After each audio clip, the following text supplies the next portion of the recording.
नमस्कार प्रणाम। मैं संदीप उपाध्याय आज दिल्ली उच्च न्यायालय के अधिवक्ता श्री रविंद्र उपाध्याय जी के घर पर आया हूँ। संजोग से इनसे मुलाकात हुई है। आज हमारे देश के दो महान स्वतंत्रता सेनानी जिन्होंने स्वाधीनता संग्राम में अपनी अहम भूमिका निभाकर आज देश को स्वतंत्रता प्रदान करने में एक अहम भूमिका और अपना योगदान दिया है, उनकी आज जयंती है।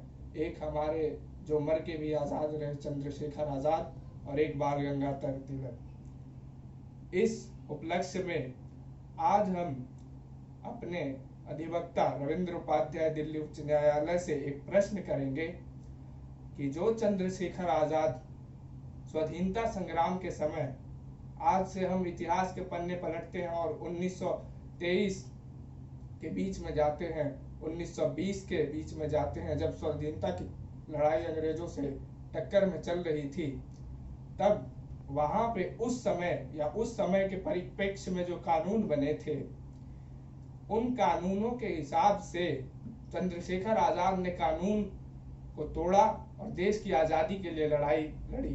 तो क्या यह न्याय संगत होगा कि आज के डेट में जो कानून है, आज के समय का जो कानून है, वो उस कानून से अलग है? तो चंद्रशेखर आजाद को एक स्वतंत्रता सेनानी का दर्जा मिले या ना मिले, क्योंकि उन्होंने उस समय, उस परिप्रेक्ष्य में, उस न्याय व्यवस्था के कानूनों का उल्लंघन किया है। इस प्रश्न पर हम उत्तर जानेंगे हमारे अधिवक्ता श्री रविंद्र उपाध्याय जी से। जी सर। आप थोड़ा ज्यादा ही बोल गए, लेकिन क्षमा चाहता हूँ।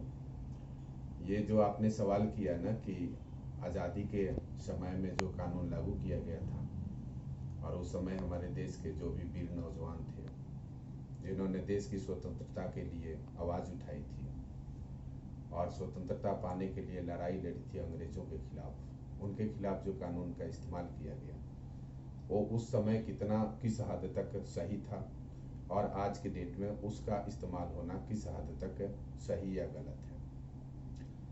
राजद्रोह भारतीय दंड संहिता के धारा 124 में जिसकी व्याख्या की गई है और उसमें पनिशमेंट का प्रावधान रखा गया है, वो पहले भी लागू होता था और आज भी लागू होता है।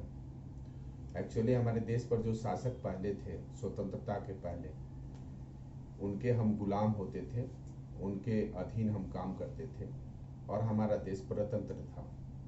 किसी भी समय में अपने देश की आज़ादी के लिए आवाज़ उठाना गैर कानूनी हो ही नहीं सकता। न्याय को पाने के लिए न्यायालय में जाया जाता है। हमारे भी देश के जितने स्वतंत्रता सेनानी थे, वो न्याय को पाने के लिए न्यायालय में जाते थे या न्याय को पाने के लिए सत्तारूढ़ पार्टियों से, सत्तारूढ़ शक्तियों से लड़ाई लड़ते थे।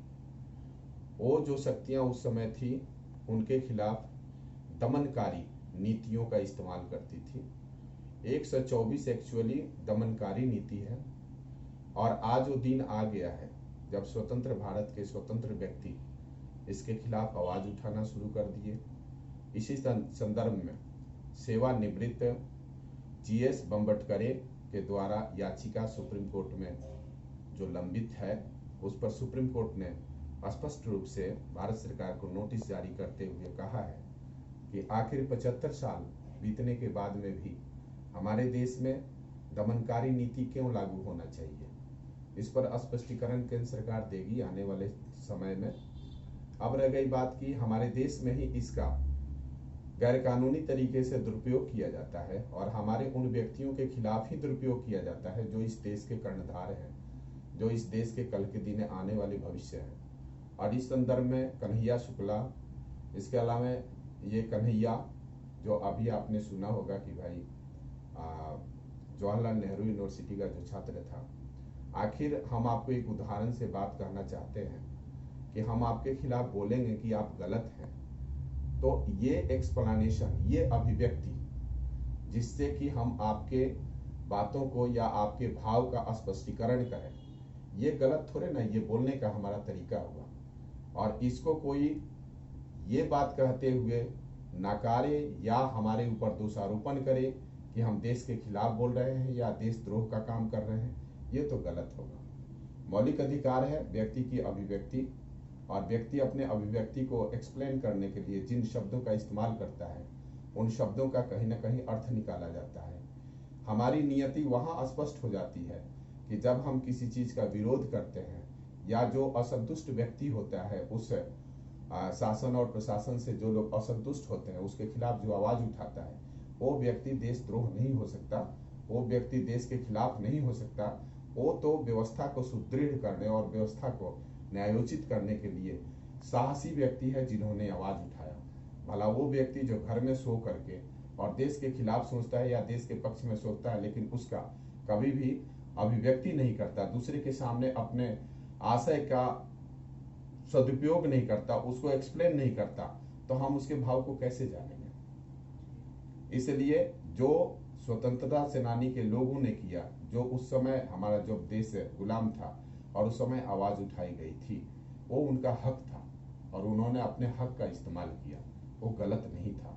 लेकिन आज जो किया जा रहा है कि हमारे ही देश में हमारे ही लोगों के ऊपर इस दमनकारी नीति को लागू करके उनके खिलाफ उनके अभिव्यक्ति, उनके मूलभूत अधिकार, उनके मौलिक अधिकार का हनन किया जा रहा है, जो कि देश को अच्छा बनाने में उनके विचारों को यदि हम सुने और सुन करके परखें, यदि उसमें गलती है तो बहुत सारे ऐसे प्रावधान हैं जिसमें हम उनको दंडित कर सकते हैं। लेकिन यदि ये कह के शोरगुल के बीच में आवाज उठा करके उनके आवाज को दबा दें तो ये गलत होगा। आखिर हम स्वतंत्र भारत के स्वतंत्र नागरिक हैं और अपनी अभिव्यक्ति की आजादी है हमारे पास और हर व्यक्ति को बोलने का अधिकार है। यदि वो अधिकार का इस्तेमाल करता है तो गलत नहीं हो सकता। और इस संदर्भ में सुप्रीम कोर्ट हम शुक्रगुजार हैं अपने भारतीय न्याय व्यवस्था का या सुप्रीम कोर्ट का कि जो इतने दिन के बाद में भी आखिर कलम अपना खड़ा किया, जवाब मांगा है और आने वाले समय में इसका सही सदुपयोग होगा, इस धारा को हटाया जाएगा। लोगों को जो है ना भारत के सारे सिस्टम में हर व्यक्ति का भागीदारिता हो, ये वक्त आएगा। धन्यवाद।